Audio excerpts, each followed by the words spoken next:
tenemos un ponente excelente, nadie mejor que él nos puede dar una explicación de los cambios normativos que ha habido en este sentido, y contamos con don Manuel Vázquez Martín, director general de Tributos de la Consejería de Hacienda, Industria y Energía de la Junta de Andalucía, al que le agradecemos su asistencia. Y sin más preámbulos, puesto que estamos ya en la recta final y también esperando que vengan para la clausura, le voy a dar la palabra para que nos cuente esta nueva normativa de fiscalidad inmobiliaria. Muchas gracias, buenas tardes a todos. Darle las gracias, por supuesto, al Consejo Andaluz de Colegios Oficiales de Agentes de Propiedad Inmobiliaria, bueno, pues por permitirme venir a esta tierra de Huelva, que le tengo muchísimo cariño, porque de mis 4 abuelos, 3 eran de Huelva, no capital, pero sí de la provincia. Y para mí hoy ha sido un día complicado, me hubiera encantado estar desde por la mañana, pero hoy justo se presentaba el proyecto de ley de presupuestos. Entonces, bueno, pues esta mañana he tenido que estar con el consejero de Hacienda en el Parlamento y por eso no he podido asistir a esta jornada.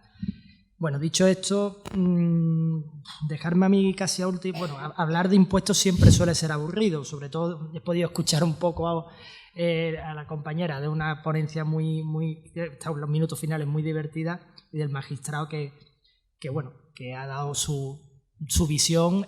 Yo sí que os prometo que no voy a hablar de los jueces ni de los tribunales. Ahí sí que lo tenemos muy claro, tenemos muchísimo que perder y no, pero creo que es difícil, ¿no? Es difícil, comparto muchas de las cosas que dice, efectivamente, pero claro, yo vengo a hablar de un decreto ley, ¿no? Después de lo que hemos escuchado aquí, de la figura del decreto ley, pues bueno, es complicado, ¿no?, defender la figura, pero lo hemos intentado hacer, o por lo menos yo voy a intentar hacerlo. Bueno, el Gobierno andaluz aprueba, como todos sabéis, un decreto ley, el 1/2019, de 9 de abril, que entra en vigor el día 11 de abril, y es un decreto ley que modifica un decreto legislativo existente donde estaban refundidas todas las normas que había ido aprobando sucesivamente el Parlamento de Andalucía. El motivo por el cual se crea ese decreto ley es para el impulso y dinamización de la actividad económica, y se consideraba que una de las formas para hacerla era la reducción del gravamen de los tributos cedidos. Hombre, utilizar la figura de decreto ley en materia impositiva pues es algo que ha sucedido muchísimo. Hay una importante jurisprudencia que en algunos casos lo ha avalado, en otros casos no lo ha avalado, pero la verdad que consideramos que, porque además hay un informe de Gabinete Jurídico de la Junta de Andalucía que considera que está justificado. Lo importante en un decreto ley no es tanto que guste o no guste, o sea, yo creo que para gustos colores, ¿no? Lo importante es que es una posibilidad que existe tanto en la Constitución como en el Estatuto de Autonomía, se puede aprobar, lo único es que debe estar suficientemente justificado, tiene que tener una extraordinaria y urgente necesidad. En este caso se daba, bueno, todo es opinable. Entendemos que sí, o el Gobierno, mejor que entendemos no, el Gobierno ha entendido que sí y por tanto por eso nos hizo el encargo a la Dirección General de Tributos que elaboráramos este decreto ley. Se utiliza la figura del artículo 110 del Estatuto de Autonomía. Yo voy a intentar comprimir un poco mi exposición, voy a intentar ir un poquito rápido, pararme en aquello que creo que os puede interesar como agente de propiedad inmobiliario, y luego si queréis dejamos un poquito de tiempo para alguna cuestión que no sea muy difícil, por favor, porque las cosas no son tan fáciles. Bueno, se utiliza, atendiendo a lo establecido en el artículo 110 del Estatuto de Autonomía, que efectivamente faculta para que se pueda aprobar en caso de extraordinaria y urgente necesidad el Consejo de Gobierno medidas legislativas provisionales que adoptarán forma de decreto ley. El decreto ley no puede, en el caso de la Comunidad Autónoma de Andalucía, no puede afectar a los derechos establecidos en el Estatuto, no puede afectar al régimen electoral, no puede afectar a las instituciones de la Junta de Andalucía, ni se pueden aprobar presupuestos. Por tanto, en principio, en materia impositiva, como os digo, utilizar un decreto ley parece que está admitido y el Tribunal Constitucional, en la mayoría de los casos, así lo ha considerado. ¿Cuáles son los factores que hacen al Gobierno de Andalucía dictar un decreto ley y no esperarse, pues, por ejemplo, a esta ley de presupuesto que, como os he dicho, esta mañana se ha presentado, o a tramitar una ley ordinaria? Bueno, pues se basa fundamentalmente en la situación económica de Andalucía. Indiscutiblemente, el propio título del decreto ley dice o ya avanza cuál es el objetivo del mismo. Lo que se quiere es reducir los impuestos para que esto consiga dinamizar la economía. Esta fórmula, bueno, en economía es imposible saber cuál es la fórmula perfecta. Hay veces que se han utilizado esta fórmula y ha servido, y otras veces pues se ha utilizado y no ha servido, y viceversa, ¿no? ¿Cuál era la situación cuando se aprueba este decreto ley en el día 9 de abril o los días anteriores? Bueno, pues Andalucía tenía una tasa de paro, o tiene una tasa de paro 7 puntos porcentuales por encima de la media nacional. El PIB per cápita de Andalucía es un 26% inferior a la media nacional, y el porcentaje de la inversión extranjera en el año 2018 no llegaba en Andalucía al 1% de toda la inversión extranjera. Casi todo se concentraba en Madrid. Y además se había visto una reducción del 2018 con respecto al 2017 de la inversión extranjera en un 4,6%. A toda esta situación, que digamos que es un poco estructural, evidentemente, se une un entorno de previsiones desfavorables en la evolución económica que apuntan los principales organismos internacionales, ¿no? Todo el mundo habla de una desaceleración de la economía. Lo estamos viendo día a día. Cada vez que salen a dar datos macroeconómicos, bajan una décima la intención o la previsión de crecimiento, mejor dicho. Por tanto, se consideraba por parte del Gobierno que era necesario hacer una reforma fiscal estructural. ¿Con qué finalidad o cuál es el motivo para que se haga por decreto ley? Pues, en primer lugar, lo que se pretende con este decreto ley es que sirva de palanca para potenciar un escenario de creación de empleo, de incremento del PIB y de fomento de la inversión. Esa es la gran obsesión, yo creo que de todos los gobiernos, sea del color que sea, es crear empleo. Y eso es, bueno, pues unos utilizan unas medidas y otros utilizan otras medidas. Yo soy funcionario, yo soy técnico, yo anteriormente era director de la Agencia Tributaria de Andalucía, hoy soy director general de tributos, financiación, relaciones financieras con corporaciones locales y juego. Con esto quiero decir que a mí me han puesto ahí un poco por mi perfil técnico. Yo no soy del partido y la ley ha salido, este decreto ley, creo que técnicamente lo más solvente posible, pero hecha desde un punto de vista técnico. Qué duda cabe que hay unas directrices políticas, eso es indiscutible, y ahí es donde como no puede ser de otra manera.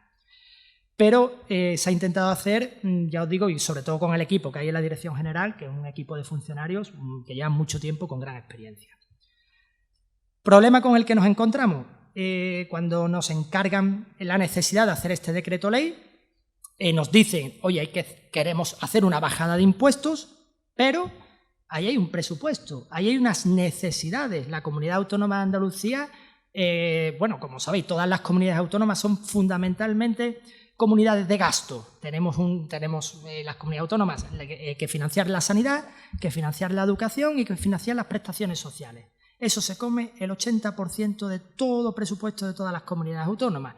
Por tanto, es difícil ajustar mucho en materia de gasto, porque claro, queremos ir a un estado de bienestar, o por lo menos se pretende, y es muy caro, son muy caros la prestación de servicios. Por tanto, una bajada de impuestos, digamos un poco, permitidme la expresión, a lo loco tampoco se puede hacer, porque tiene que ser sostenible con el presupuesto. Tenemos unos límites de déficit que hay que cumplir, hay una serie de reglas fiscales que la comunidad autónoma no debe, bajo ningún concepto, incumplir, ¿no? Por tanto, no es fácil, por eso se han buscado o se han aprobado una serie de medidas que se han cuestionado, pues, pero es que no se podían llevar todas a cabo, o a lo mejor no han sido todo lo generosas que alguien o algunas personas esperaban. Pero es que la situación tampoco permitía hacer mucho más de lo que se ha hecho. Los pilares en los que se basa la reducción de estos impuestos, en primer lugar, se hace una aplicación progresiva, por esto que os comento, ¿no? Lo que se quiere es garantizar la sostenibilidad del presupuesto de ingresos y de gastos de la Comunidad Autónoma de Andalucía. Lo que sí se ha querido hacer ya, pues para que se vaya la gente, las empresas, los empresarios, todo el mundo sepa un poco cuál va a ser el régimen jurídico que va a tener en por lo menos los próximos años mientras esté este gobierno, ¿no? Siempre va dirigido a incentivar la actividad económica, la inversión, el consumo, que haya más renta disponible y que todo el mundo pues, empiece a gastar con más alegría y gracias a eso pueda toda la economía ir a mejor, ¿no?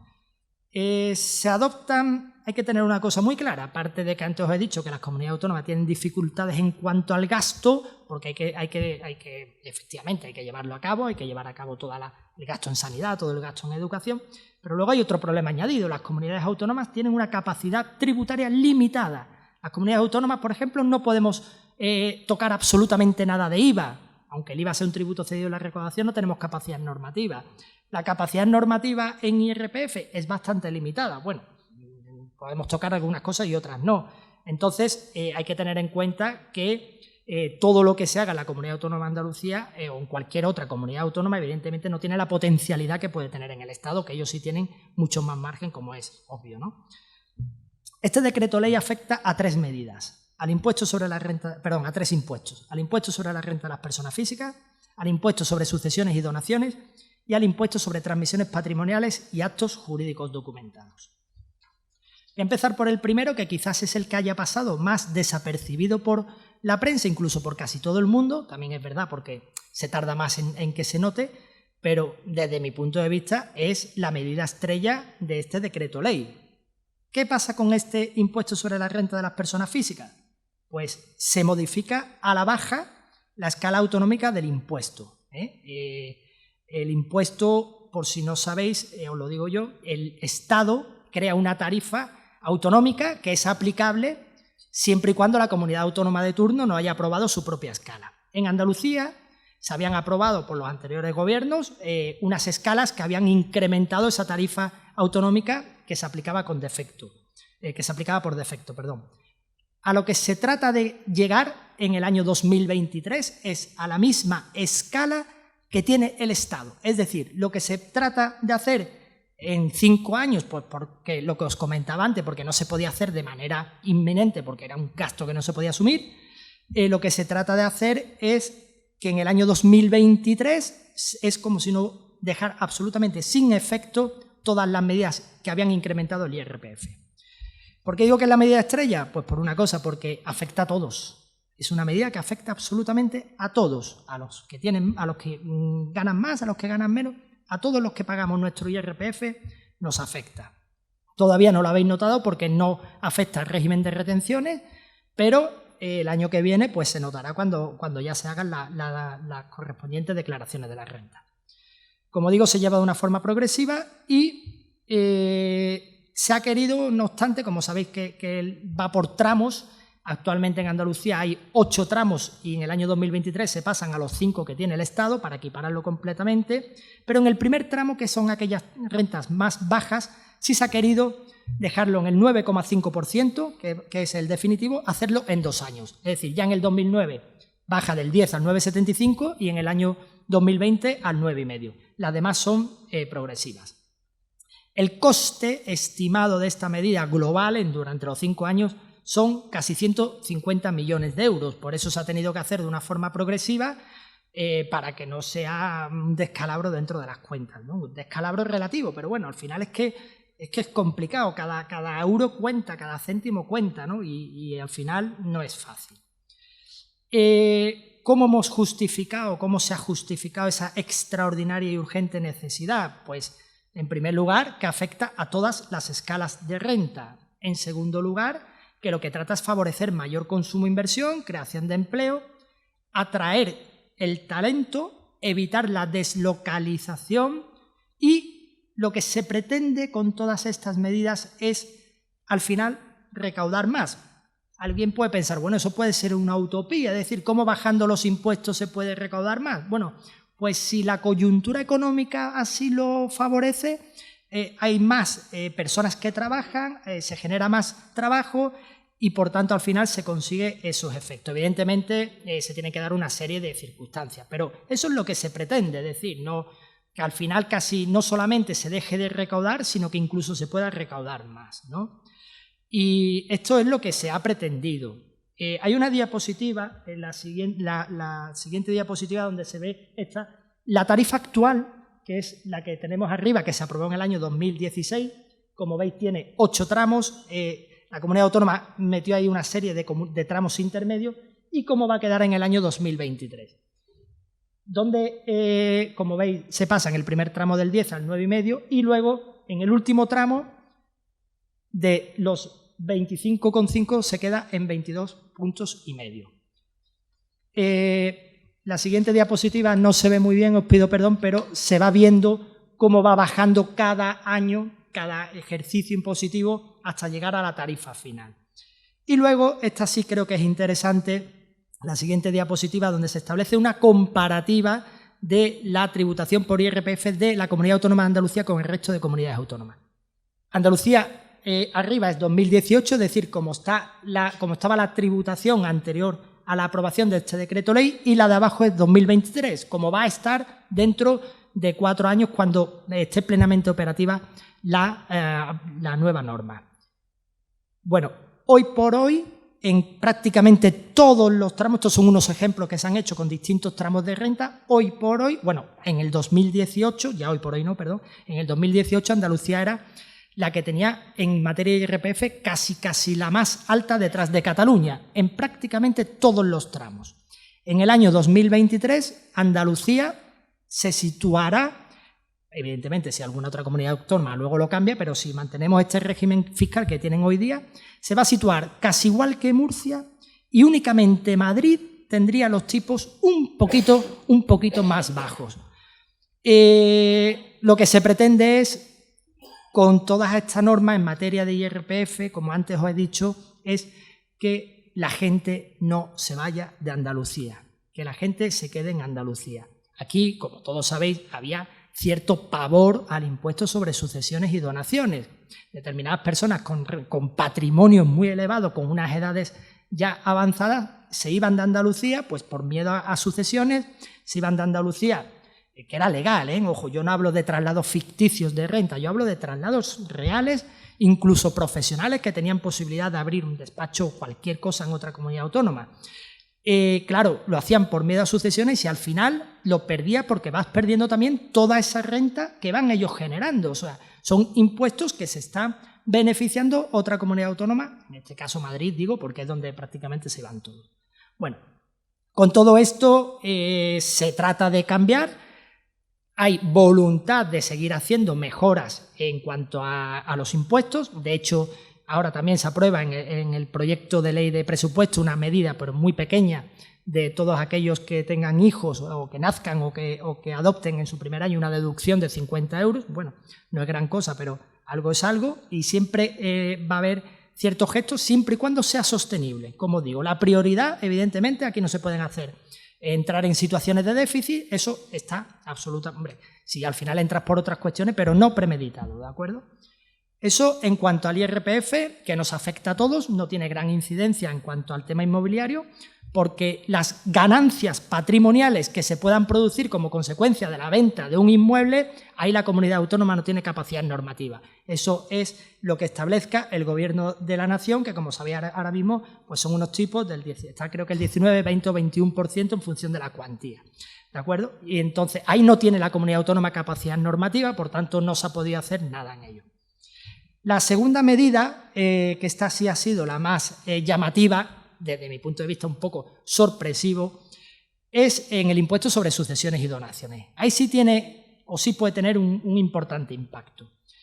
¿Por qué se hace este decreto ley? Bueno, el Consejo de Gobierno en la reunión del 26 de enero ya lanzó el mandato al consejero de Hacienda que tenía que abordar, bueno, pues ellos hablan términos políticos, la eliminación, no, eliminar no se puede eliminar. Las comunidades autónomas no pueden eliminar el impuesto sobre sucesiones y donaciones. Si escuchan empresas o alguien os dicen en Madrid, es mentira.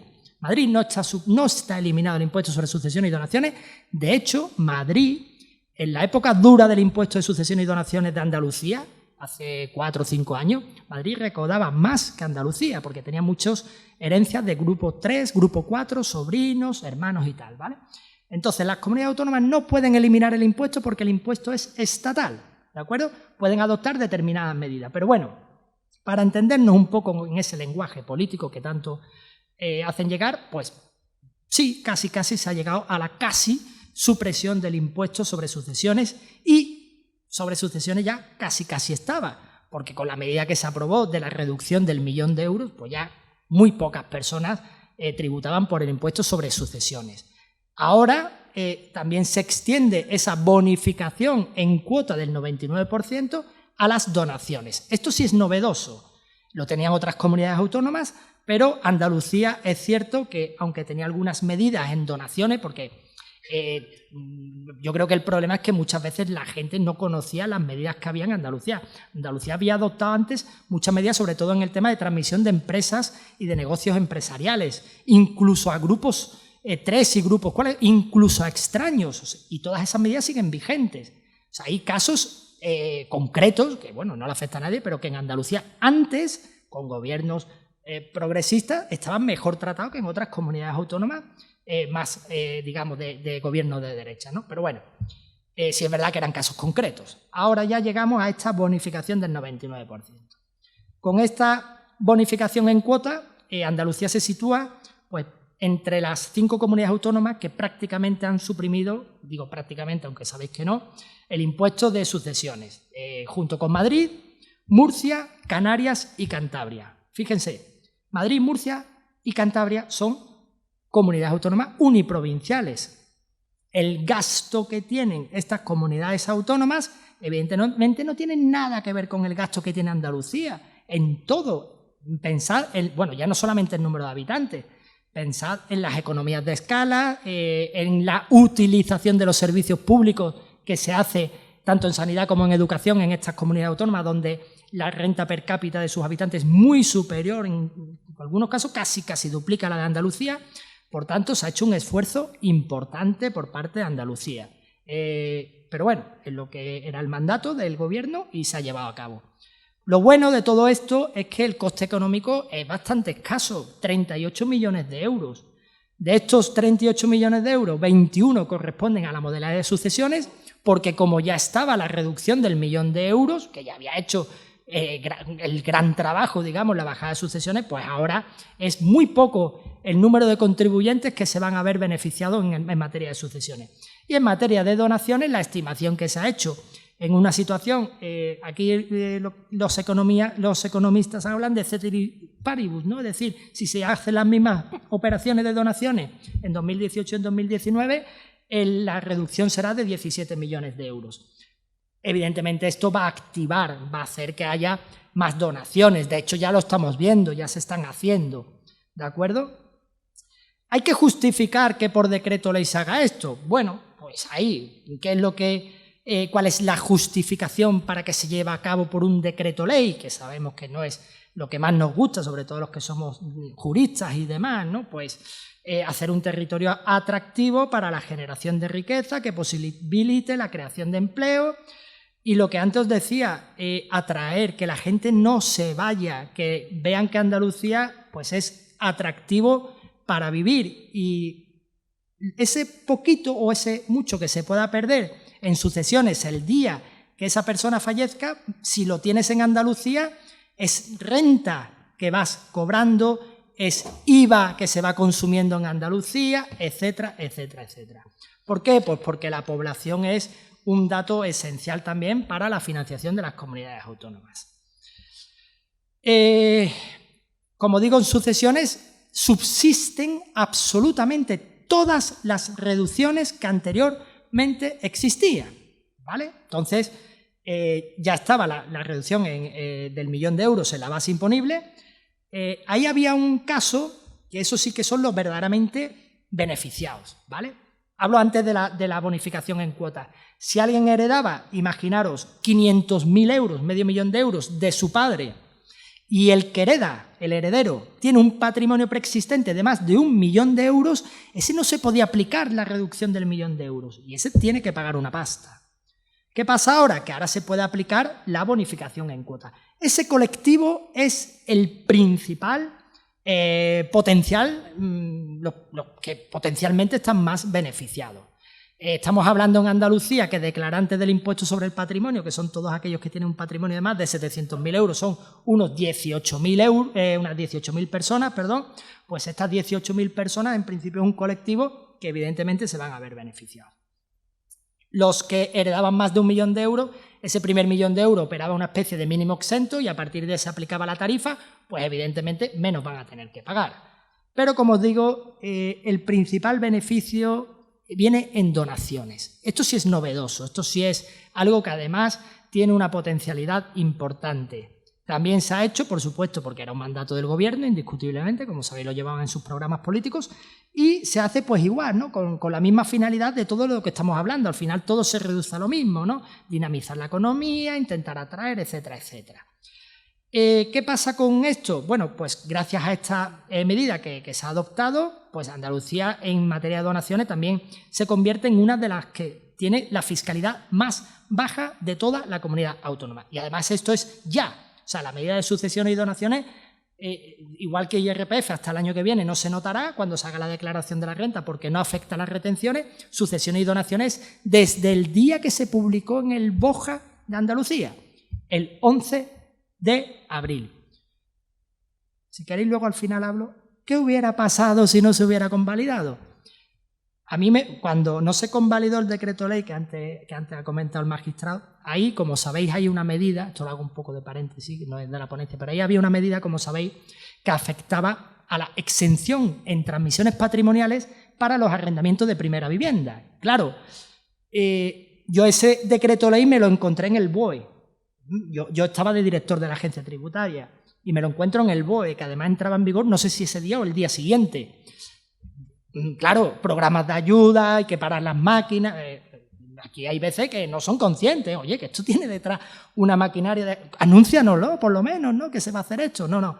Bueno, nosotros, cuando no se convalidó ese decreto ley, yo creo que a todos nos pasó lo mismo. ¿Qué ha pasado ahora? Oye, ¿qué pasa con todos los arrendamientos que han hecho hasta ahora? Bueno, pues creo recordar que se aprobó en el BOE la no convalidación del mismo y se utilizaba, o se decía que era claramente como una derogación, ¿vale? Eso lo decía porque, claro, nosotros también estábamos con la duda.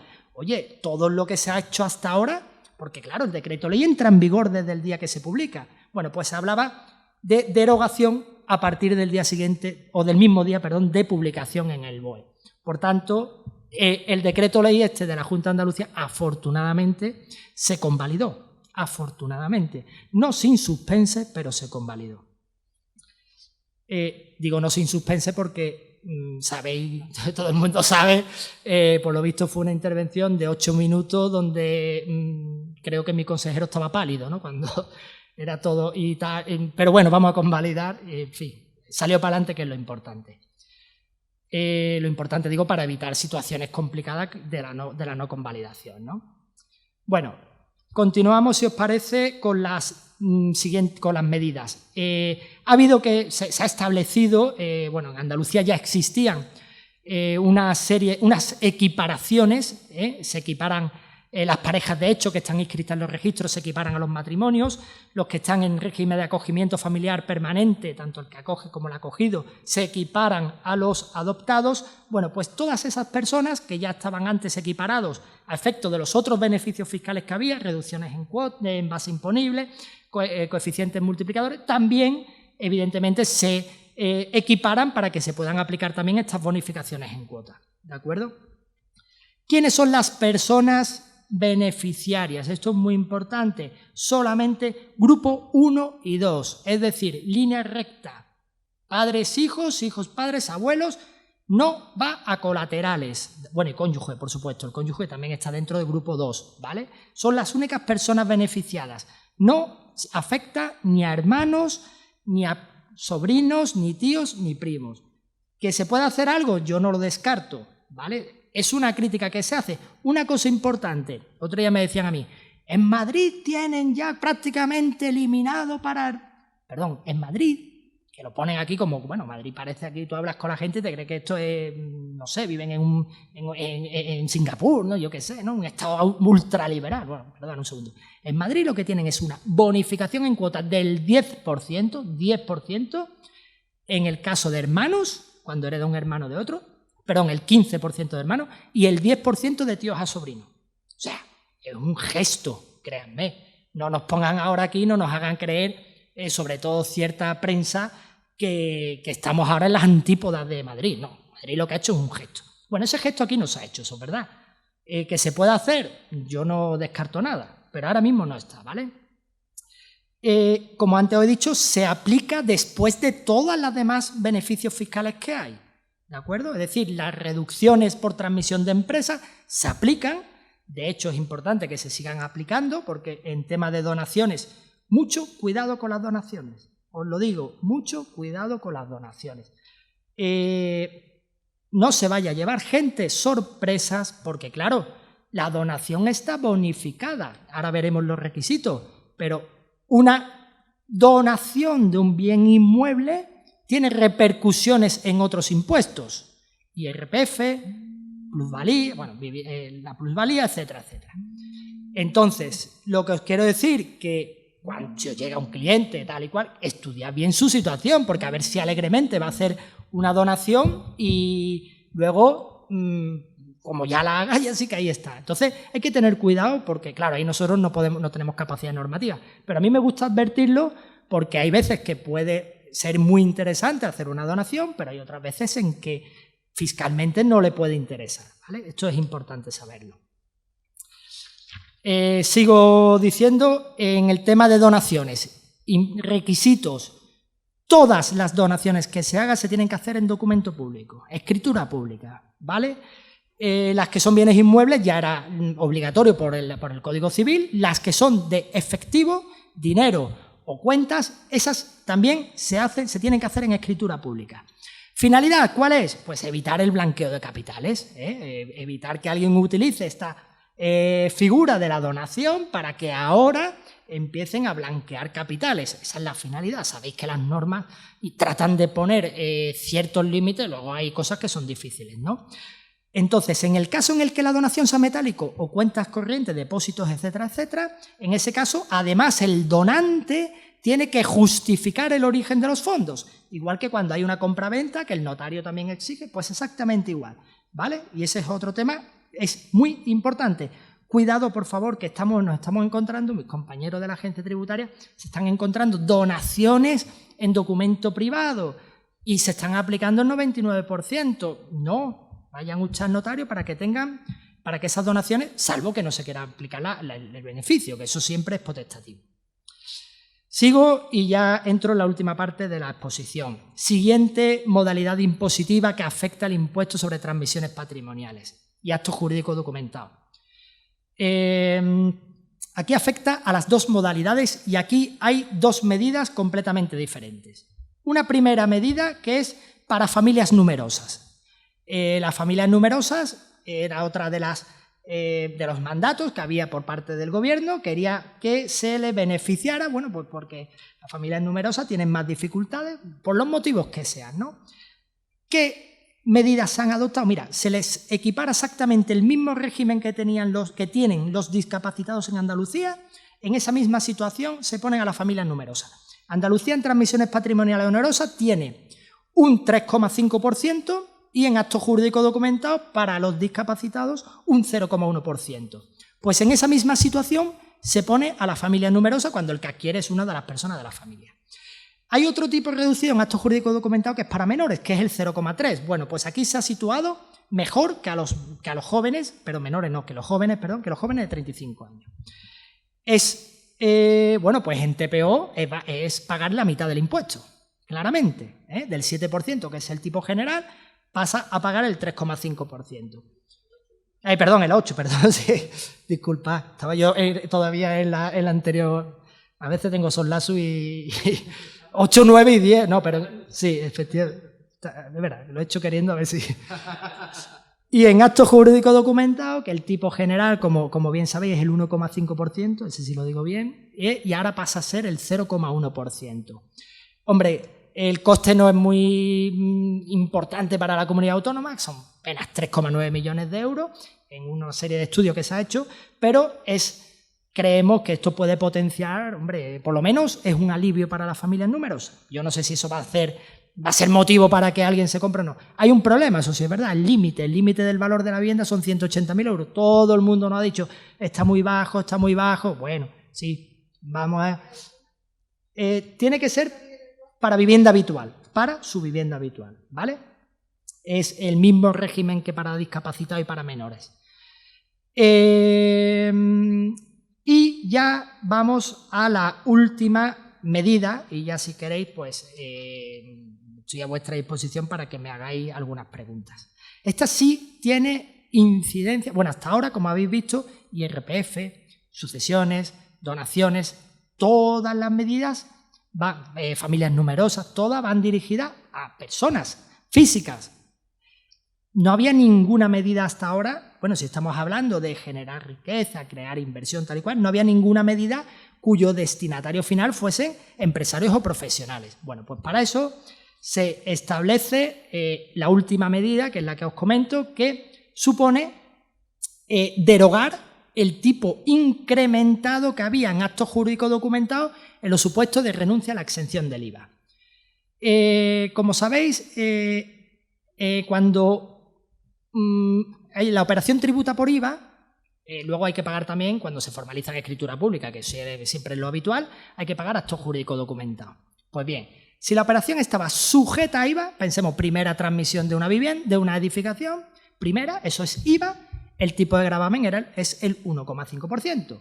Si se trata de una segunda o ulterior transmisión de una edificación, ahí se permite, ahí la operación está exenta de IVA, por tanto habría que pagar TPO, pero se permite, cuando los dos son empresarios y profesionales, que se renuncie a la exención del IVA, tiene que constar en la escritura, y como consecuencia de esa renuncia, vuelva a pagar IVA y actos jurídicos documentados. Todas, absolutamente todas las comunidades autónomas tienen un tipo incrementado, todas.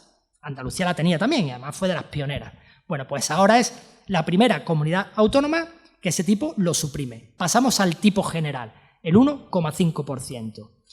Que yo sé que quieren, y se quiere más, se quiere que se baje al 1,2, el acto jurídico documentado, si puede ser al 1, o dejarlo en el 0,5, que es lo que está en la normativa estatal, si no se crea. Pero ahí, aunque es verdad que hay otras comunidades autónomas que lo tienen más bajo, lo tienen el 1,2 y demás, esto sí es un coste importante y no era sostenible, como he dicho al principio, bajar generalizado a todas las operaciones actos jurídicos documentados.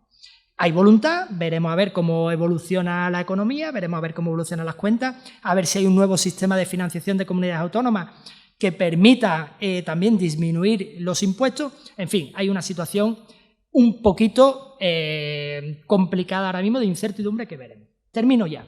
Lo último que se hace en el decreto ley es, ¿os acordáis del famoso decreto ley? Ese sí que fue muy escuchado. El de los préstamos hipotecarios que cambiaba el sujeto pasivo a el banco, es decir, dejaba de ser el prestatario a ser el prestamista. Bueno, pues en Andalucía había una serie de tipos reducidos para cuando el prestamista, cuando era sujeto pasivo, era menor de 35 años o era discapacitado. Claro, al ya no ser sujeto pasivo, carece de sentido estos beneficios fiscales. Bueno, pues esto se deroga como para que la norma jurídica quede limpia y quede bien, no vas a tener ahí arrastrando unas medidas que ya no son aplicables, porque hablaba cuando el contribuyente, ¿de acuerdo? Y se quita todo tipo de incertidumbre. Bueno, pues esto ha supuesto un incremento en las arcas de las comunidades autónomas, de todas, y en el caso de Andalucía se cuantificó en 16,5 millones. Por tanto, la bajada de actos jurídicos documentados prácticamente de la renuncia a la exención del IVA es menor o prácticamente se compensa con esta, que esta no es imputable a la comunidad autónoma, porque esto, como sabéis, fue una normativa, un decreto ley estatal. Bueno, pues con esto simplemente deciros, y ya termino, por si queréis comentar algo, estas son las medidas que se han llevado a cabo. La finalidad que se quiere es esta. Si alguien tiene interés en indagar sobre la motivación, sobre el decreto ley, os aconsejo, esto hay que ser muy friki, las cosas como son, pero os aconsejo no porque es un poquito fuerte, pero hay un informe de Gabinete Jurídico de la Junta de Andalucía, está en el portal de transparencia, además de un informe de la Dirección General de Presupuestos, que es la que al final va diciendo si es viable o no es viable, porque si dice que no es viable no se pueden adoptar, pero en ese informe de Gabinete Jurídico, desde mi punto de vista, un informe muy exhaustivo, muy trabajado por parte del letrado de la Junta de Andalucía, hace una profusa delimitación de todos los supuestos y de la utilización de un decreto ley con temas de impuestos, y yo creo que él al final hace un informe favorable y creemos que está bastante justificado, por lo menos hay solvencia jurídica. Todo es discutible, todo es cuestionable. Sí, es verdad que ha habido otros decretos leyes anteriores que no han llevado ese informe de Gabinete Jurídico. Yo no sé por qué, yo no estaba ahí, no sé si es que no se le preguntó o es que no se quiso hacer, pero este lo lleva y va con todas no puedo decir nunca, va con bastantes garantías jurídicas. Pues dicho esto, por mi parte, salvo que muchas gracias por vuestra atención, espero no haberos aburrido mucho y ha ido un poco rápido, pero muchas gracias.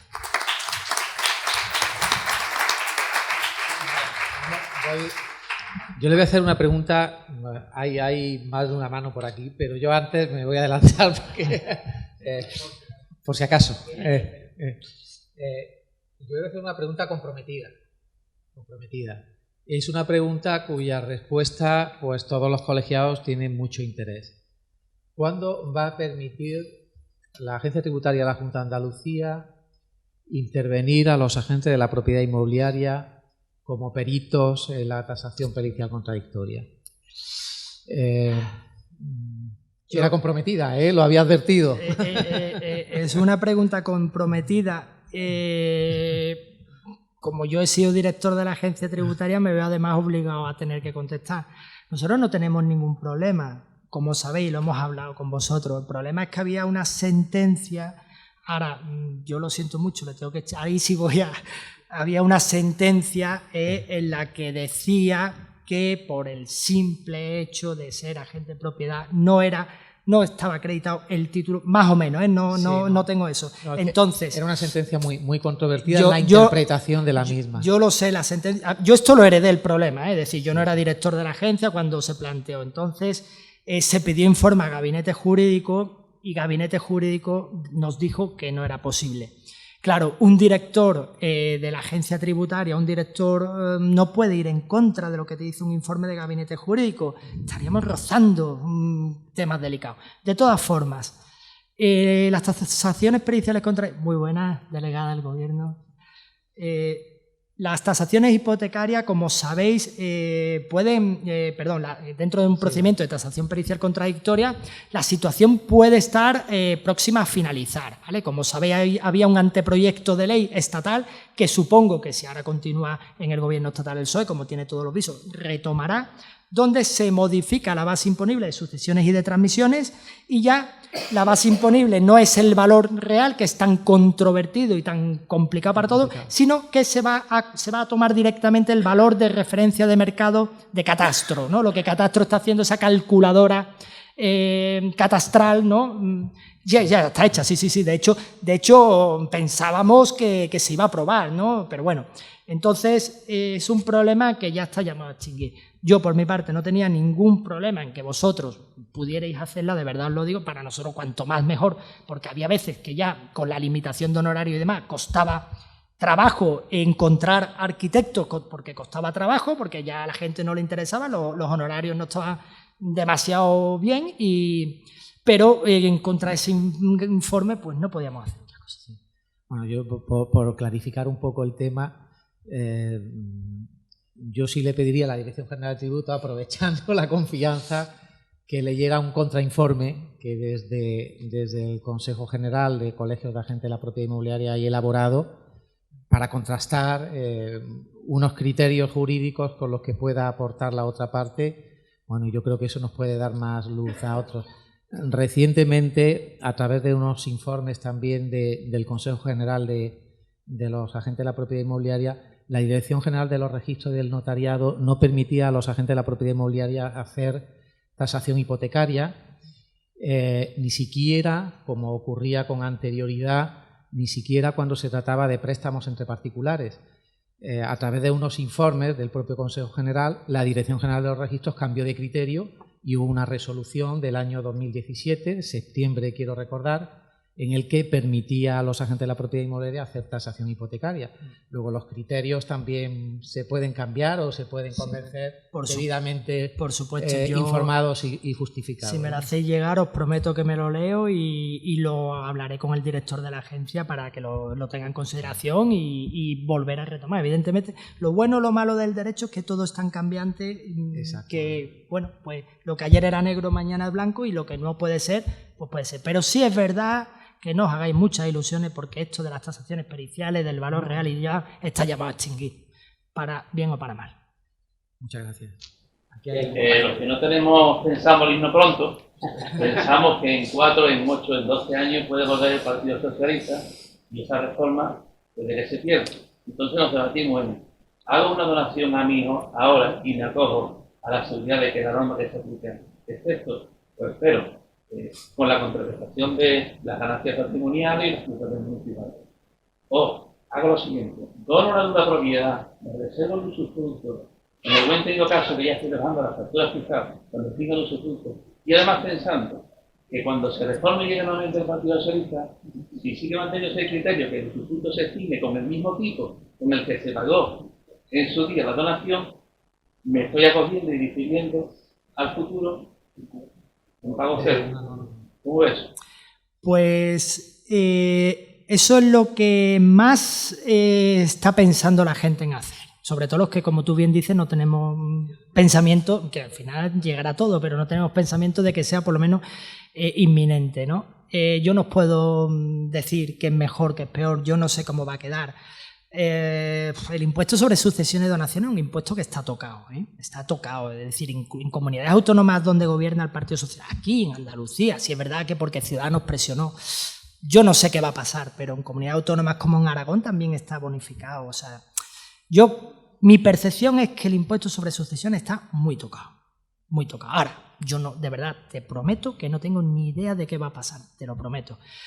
Es buen momento para hacer donaciones, sí, porque es buen momento, pero tenéis que tener en cuenta no solamente las repercusiones de los impuestos, sino también, oye, vamos a ver, porque nuestros hijos son muy buenos hoy, pero mañana quién sabe, a ver si ahora, ¿no? En fin, desprenderte de todo, por lo menos me voy a quedar la nueva propiedad.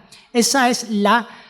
Y además, bueno, pues eso ya, como sabéis, tiene la tributación está. Yo creo, hay que mirar caso a caso, pero tú que eres joven, yo casi lo haría así. Bien, ¿alguien más ha levantado? En el tema de donaciones en efectivo, que también se puede dar el caso, decías de que puedas justificar. ¿Qué se va a pedir? ¿Declaraciones de la renta? Vamos. Lo digo para aclarar un poco. Sí, por aclarar, esto es importante. Mira, estamos trabajando en sacar, no sé si una resolución o algo, aclarando ciertos conceptos, ¿vale? En principio la norma dice que hay que justificar ante el notario el origen de los fondos, ¿vale? Justificar. No hay que aportar al notario nada, ni declaraciones de la red. Yo, me pongo en mi caso, yo llevo 18 años trabajando de funcionario. Si yo tengo que aportar todas las nóminas que me han pagado, es que no sé ni dónde está, entonces eso es imposible, ¿no? Una simple declaración de dónde proviene el origen del fondo. Yo soy un empresario, soy un profesional y de mi actividad profesional obtengo tal. Eso vosotros ante el notario. Oiga, pues yo he vendido un inmueble por 1 millón de euros, me han pagado 1 millón de euros, pues este 1 millón de euros es el que le dono a mi hijo, ¿vale? Ya está justificado el origen. Luego viene la segunda parte, ahí lo único que hay que decir es de dónde provienen por eso me lo han preguntado, entonces tengo que acompañar a la escritura, no, a la escritura no hay que acompañar, lo único que hay que decir cuál es el origen, lo mismo que cuando hay una compraventa de inmueble, que se dice, cuando no hay hipoteca y demás, ¿no? Pues se dice el origen, lo mismo. Ahora bien, luego puede venir la Agencia Tributaria de Andalucía y pedir y decir, oiga, ¿y de dónde ha sacado usted? Vamos a ver, esto hay que tomarlo con sensatez, ¿vale? Si usted es una persona que es un empresario profesional o es una persona que trabaja en una empresa que le pagan X miles de euros al mes y usted durante un tiempo, pues mire usted, yo me he ido ahorrando todos los meses 200 eurillos y ahora se lo pago. Ya está justificado. El que no tenga declaraciones de renta, que no gane un duro, el que tal y dice que ahora va a donar 1 millón de euros, oiga, ¿usted esto de dónde lo ha sacado? Eso es donde se va, ahí es donde se va. Pero ya no solamente para privarle de la donación, de la bonificación en la donación, que sí, es que además si la Agencia Tributaria de Andalucía lo detecta, se lo tiene que comunicar a la Agencia Tributaria Estatal para decirle, oye, aquí puede haber un incremento de renta no justificado, traca. Y si además ve que puede estar la cosa fea, hay que irse a la Fiscalía, oiga, es que esto puede venir de una actividad ilícita, ¿de acuerdo? Entonces, no se pretende que hagamos ahora ya prueba preconstituida ante el notario, para nada, simplemente decir el origen, que el 99% de los casos estará más que justificado. ¿Vale? Esto del impuesto, la vivienda habitual tiene que tomarse en el patrimonio al menos durante 3 años.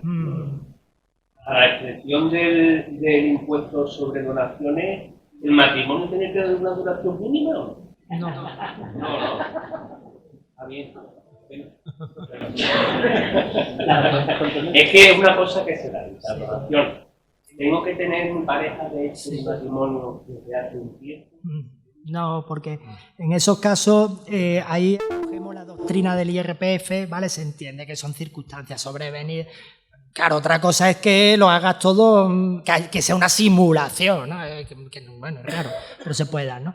Pero en cualquier caso, ya os digo, nosotros como Dirección General de Tributos somos competentes para resolver consultas vinculantes, estamos abiertos a que todas las que tengáis concretas y tal, las hagáis, pero en principio se nos vale. Cualquier medio admitido en derecho. Como sabéis, el empadronamiento es un medio más que no justifica ni que sí ni que no. Hay otros medios indiciarios y tal y cual, ¿no? Tú puedes estar como profesional porque tengas un despacho en Madrid a efectos fiscales y tal, y luego vivir aquí, ¿no? Pero eso como para IRPF o para todo, ¿vale? Es decir, cualquier medio admitido en derecho no está ninguna... Empadronamiento es una prueba más, no es concluyente. ¿Algo más? Bueno, pues yo creo que podemos dar por zanjada esta ponencia. Muchísimas gracias. Muchas gracias. Y